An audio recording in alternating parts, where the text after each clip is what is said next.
Glory to God, ngayong gabi po ay binigyan niya po ako ng grasya para mag-share po ng gospel about po dito sa eternal security. Gusto ko pong patunayan ngayong oras na ito na ang kaligtasan dito sa grace period ay hindi po nawawala. Mayroon pong eternal security, once saved always saved, ang isang taong mananampalataya ni Kristo Jesus. At mapapatunayan po ito sa Biblia. Hindi po gawa-gawa ng tao yung mga patunay, kundi ang Biblia po ang patunay bakit hindi nawawala yung kaligtasan. Una po, nasa Ephesians chapter 1 verse 13, in whom ye also trusted, after that you heard the word of truth, the gospel of your salvation, in whom also after that you believe, you were sealed with the Holy Spirit of promise. So pagkatapos mo makarinig ng Ebanghelyo ng kaligtasan at ikaw po ay nampalataya kay Kristo Jesus, ikaw po ay sinilyuhan na ng Holy Spirit. At sabi doon sa 1 Corinthians chapter 6 verse 19, know ye not that your body is the temple of the Holy Ghost? So ibig sabihin, pag ang tao ay nanampalataya, templo na po tayo ng Panginoong Hesus. Templo na po tayo ng Holy Spirit.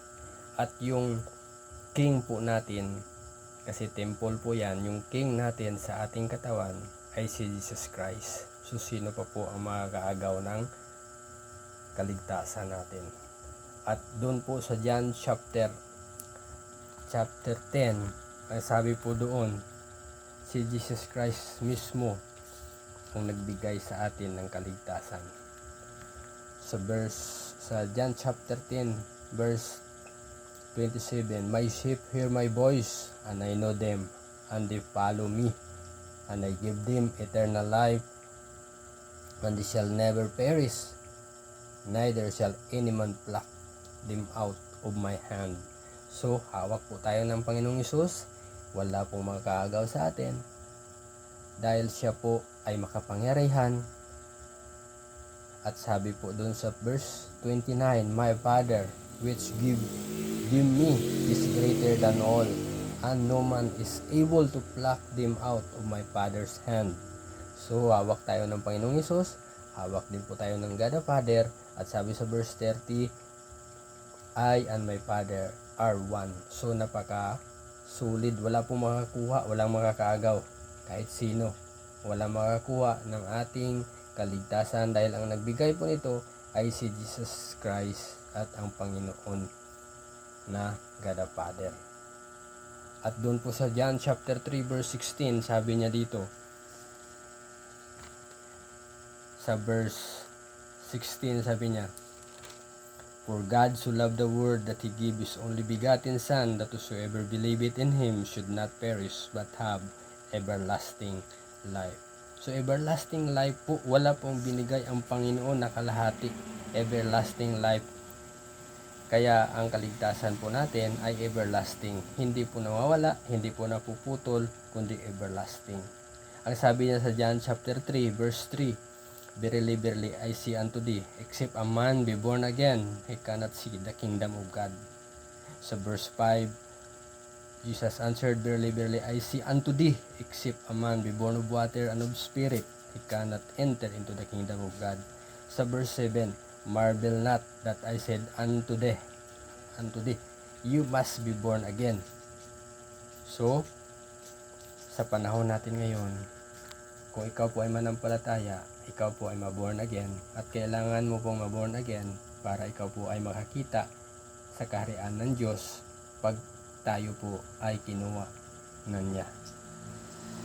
Ang gagawin lamang po ng tao ay manampalataya kay Kristo para siya po ay maborn again, makakita siya ng kaharian ng Diyos sa langit pag siya ay namatay. At ang kaligtasan na ito na hindi nawawala ay dito po lamang yan sa grace period. Nung namatay po ang Panginoon, after po siya na namatay, ang kaligtasan po ng tao ay grace period po. Grace po ang kaligtasan. Dito po yan nagsimula nung si Apostol Pablo po ay tinawag ng Panginoon na mga apostol sa mga hintil. Wala kang makikita na isang verse na isinulat si Apostol Pablo na nawawala po ang kaligtasan. Kasi sinabi mismo ng Panginoong Hesus sa kanya na hindi nawawala yung kaligtasan. Kaya walang makakakuha, walang makaagaw ng kaligtasan natin dahil sinabi po mismo ng Panginoong Hesus yan, sinabi po ng Bible at sinabi po ng Holy Spirit na silyado po ang taong mananampalataya. Kaya hindi nawawala ang ating kaligtasan. Pag ikaw po ay born again spiritually, hindi po nawawala. Dito lamang po yan sa grace period. Kasi spiritual po ang kaligtasan ng tao dito sa grace period.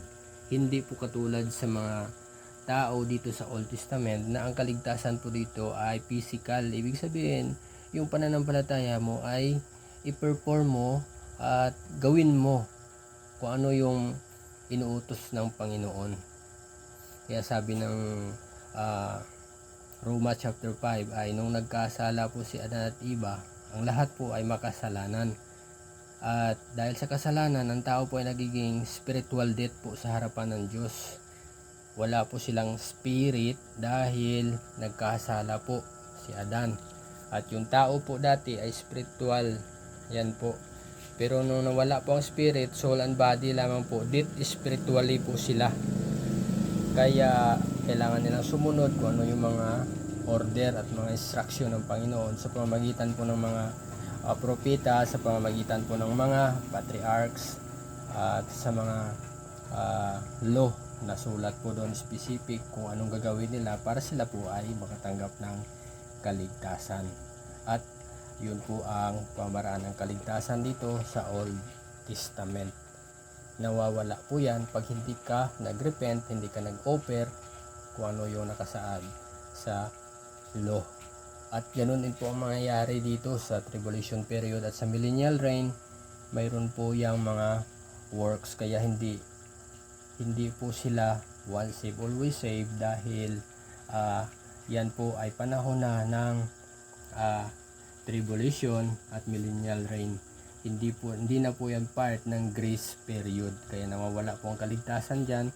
Ang pananampalataya mo po kailangan mong i-perform, gagawin mo, ipakita mo para ikaw po ay makasigurado sa kaligtasan. At napakahirap po ng kaligtasan sa tribulation period. Jacob's trouble po yan, ang ibibigay sa mga tao, lalong-lalo na sa mga Hudyo. Kaya ang napakaganda po na kaligtasan ay sa panahon natin ngayon sa grace period dahil lahat po dito ay maliligtas sa pamamagitan po ng grace at hindi sa gawa. For by grace are you saved through faith, not of works. Sabi ng Apostol Pablo sa Ephesians chapter 2 verse 8. Sana po nakatulong po ang video na ito. Hindi po talaga nawawala yung kaligtasan. Bible po mismo nagsabi, si Jesus Christ po mismo ang nagsabi at ang Holy Spirit po ang nag-save. Kaya hindi po talaga nawawala. Kung mayroon naman po na sabi na nawawala ang kaligtasan, hindi po ako susunod dahil ang sabi po sa Biblia, yun po ang susundin ko. Ang sabi po mismo ng aking Panginoong Hesukristo. To God be the glory. God bless you.